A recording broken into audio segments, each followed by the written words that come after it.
हरियाणा में primary school भी खुल गए हैं, लेकिन अभिभावक इस उलझन में है कि आखिर बच्चों को स्कूल भेजना सही है या गलत।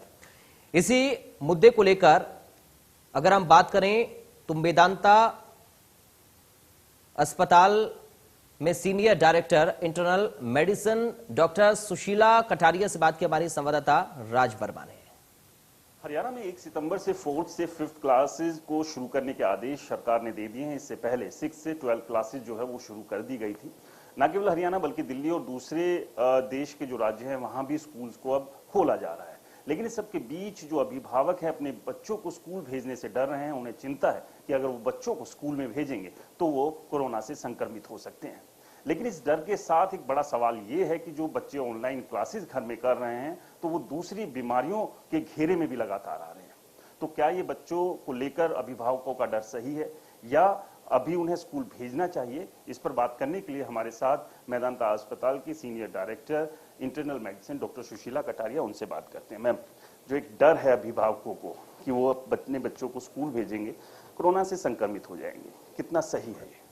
देखिए, ये डर तो सही है कि भाई कोरोना से संक्रमित तो हो सकते हैं, पर वो स्कूल में भी हो सकते हैं, रेस्टोरेंट में भी हो सकते हैं, बाजार में भी हो सकते हैं, कहीं और पर भी हो सकते हैं।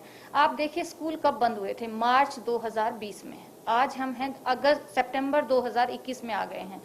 पूरा 1.5 साल बीत गया है, बच्चों की पढ़ाई ठीक से हुई नहीं है।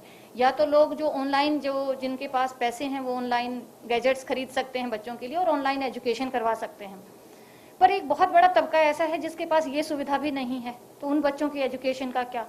दूसरा, जो बच्चे ऑनलाइन एजुकेशन कर रहे हैं उनकी फिजिकल एक्टिविटी बहुत कम हो गई है, वो उनके ऊपर आई स्ट्रेन ज्यादा हो रहा है, बच्चों को सर दर्द हो रहा है। एक घर में रह के बच्चों अपने पीयर ग्रुप के साथ इंटरेक्ट ना करने की वजह से स्थिरता आ गई है, डिप्रेशन भी हो रहा है बच्चों में, एंग्जाइटी भी हो रही है। तो सारे तथ्यों को देखते हुए अगर मैं एक बैलेंस्ड व्यू आपको दूं तो ये है कि भाई स्कूल खुलने के मैं फेवर में हूँ। बच्चों को स्कूल जाना चाहिए, पर प्रिकॉशंस रहनी चाहिए। जो स्कूल हैं वो 3 घंटे या 4 घंटे से ज्यादा नहीं होने चाहिए। कलेक्टिव गैदरिंग्स, असेंबली नहीं होनी चाहिए, कलेक्टिव ईटिंग नहीं होनी चाहिए। और देखिए, कोरोना का कब अंत होगा हम नहीं जानते, मतलब ये तो एक गैस ही है कि 6 महीने में हो जाएगा, साल भर में हो जाएगा या कब हो जाएगा, वी डू नॉट नो। तो कितने टाइम तक बच्चों को आप स्कूल नहीं भेजेंगे? बाकी सारी रिलैक्सेशंस तो हो गई हैं, तो स्कूल में ही ऐसे, मतलब जब सिनेमा हॉल खुल सकते हैं तो स्कूल भी खुल सकते हैं, जब बाजार खुल सकते हैं तो बच्चे स्कूल भी जा सकते हैं। पर थोड़ा सा इसके लिए हमें सजग रहना होगा। एक तो ये है कि घर में जितने अडल्ट्स हैं वो सब वैक्सीनेटेड होने चाहिए। पूरे 8 महीने हो गए हैं अभी, और सरकार पूरी तरह से जोर दे रही है कि सब लोग वैक्सीनेटेड रहें, टीचर्स वैक्सीनेटेड रहें, घर में दादा दादी मम्मी पापा वैक्सीनेटेड हैं तो रिस्क कम हो जाएगा। होपफुली अभी अक्टूबर तक बच्चों के वैक्सीन भी आ जाएंगे तो बच्चों को भी वैक्सीनेट होना चाहिए। सो बच्चों की बहुआयामी विकास के लिए मेरे ख्याल से स्कूल जाना और उन्हें भेजना चाहिए।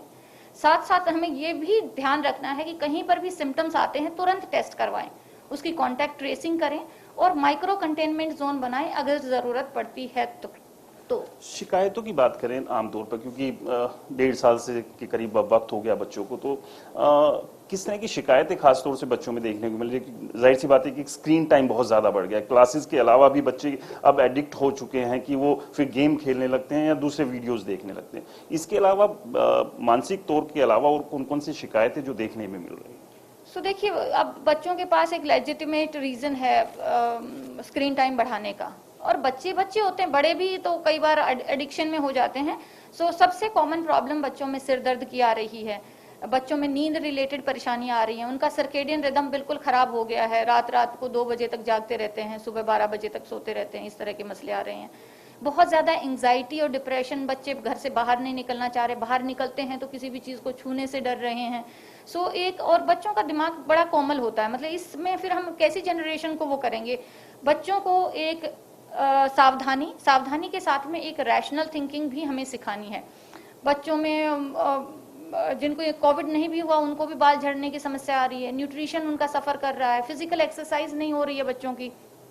सो इस तरह की शिकायत से बच्चे भी आ रहे हैं, उनके पेरेंट्स भी आ रहे हैं मेरे पास। एसिडिटी बहुत कॉमन हो गई है सेडेंटरीनेस की वजह से, bowel related problems, constipation young बच्चों में।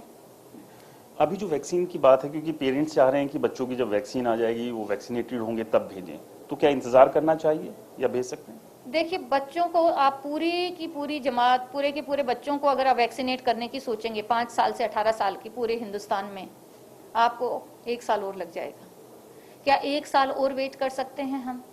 आई थिंक थोड़ी प्रिकॉशन के साथ, जो भी प्रिकॉशंस बताई गई हैं उनके साथ खोलने में कोई हर्ज नहीं है। और मैं ये अपने खुद के तजुर्बे से बोल रही हूँ, मैं भी 2 बच्चों की माँ हूँ और मेरे बच्चे स्कूल जाते हैं। तो यानी कि कहीं ना कहीं अगर बच्चों के विकास को अब देखना है, क्योंकि कोरोना तो अब लंबे समय तक रहेगा, लेकिन अगर बच्चों के मानसिक विकास की बात है, शारीरिक विकास की बात है और एजुकेशन की भी बात है, तो आपको स्कूल भेजना चाहिए। डॉक्टरों की भी राय है और इससे पहले आईसीएमआर ने भी ये स्पष्ट किया था कि अगर बच्चे स्कूल जाते हैं तो बहुत ज्यादा खतरा नहीं है, क्योंकि आप अगर बच्चों को रेस्टोरेंट ले जा सकते हैं, बाजार ले जा सकते हैं, घूमने के लिए बाहर ले जा सकते हैं, तो स्कूल, क्योंकि संक्रमण का खतरा तो स्कूल से ज्यादा इन जगहों पर है। कैमरामैन गीतम के साथ राज वर्मा, इंडिया न्यूज, गुरुग्राम।